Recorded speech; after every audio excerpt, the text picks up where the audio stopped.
میری کئی سالوں کی نمازیں اور روزے قضا ہیں تو ان کو ادا کرنے کا کیا طریقہ ہے؟ کئی سالوں کی نمازیں اور روزے ادا کر لیں، یہ طریقہ ہے، یہی طریقہ ہے، اس کے علاوہ اور کوئی طریقہ؟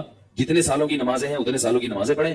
نماز پڑھنے کا طریقہ یہ ہوگا کہ جب آپ فجر پڑھ رہے ہیں تو آپ یہ نیت کریں گے کہ میرے ذمے فجر کی جتنی نمازیں قضا ہیں ان میں جو نماز سب سے پہلے نمبر پہ آتی ہے میں وہ پڑھ رہا ہوں یا پڑھ رہی ہوں، ٹھیک ہے نا؟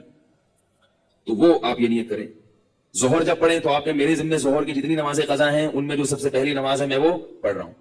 جب بھی نیت ہوگی تو یہی ہوگی۔ جب آپ دوبارہ فجر پڑھیں گے پھر آپ یہی نیت کریں گے میرے ذمے فجر کی جتنی نمازیں ہیں ان میں سب سے پہلی نماز، کیونکہ وہ جو آپ نے پڑھ لی ہے نا وہ تو ذمے میں رہی نہیں ہے، نہیں آ رہی نا، وہ تو ذمے میں رہی نہیں ہے، تو وہ خود بخود دوسری نماز پہلے نمبر پہ آ جائے گی ان نمازوں میں جو آپ کے ذمے میں ہیں، سمجھ رہے ہو؟ اسی طرح آپ ایک ڈائری میں نوٹ کر لیں کہ کتنے سال کی نمازیں، اندازہ ہی ہوگا، یقین تو نہیں ہو سکتا، کتنی سال کی فجر ہے۔ بعض لوگ فجر کم پڑھتے ہیں ظہر زیادہ پڑھتے ہیں تو وہ ظہر کم رکھیں فجر زیادہ رکھیں، ٹھیک ہے نا؟ تو جمعے کتنے آئے ہیں یہ سارا حساب کر کے ایک اندازہ ہی ہوگا، اس کا یقین نہیں ہو سکتا، تو اندازے سے کر لیں اور جتنی جتنی نمازیں پڑھتے جائیں ڈائری میں سے وہ کاٹتے جائیں۔ بعض لوگ ڈائری کا نظام نہیں رکھتے، حافظے پر اعتماد کرتے ہیں، وہ ساری زندگی کنفیوز رہتے ہیں، پڑھتے رہتے ہیں، ان کو یہ نہیں پتا چلتا کہ ہوئی ہے کہ نہیں ہوئی ہے۔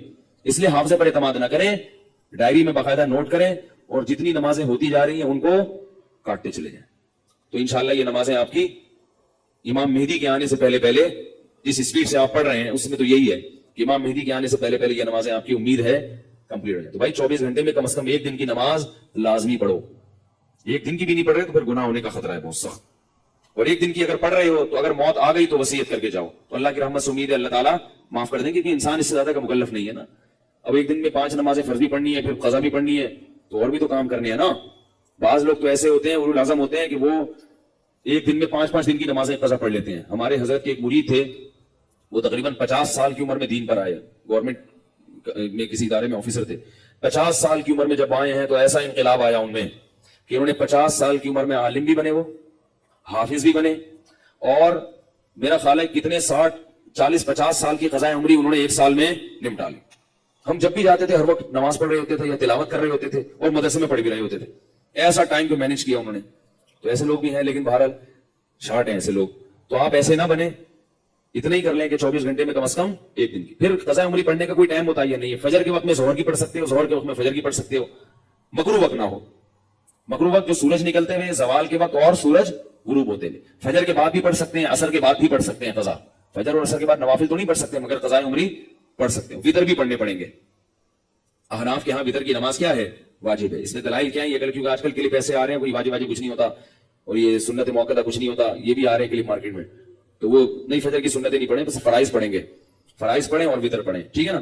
اور فرائض میں یہ آسانی ہے کہ تیسری اور چوتھی رکعت میں اگر کچھ نہ بھی پڑھیں تو بھی بول لینا چلے گا۔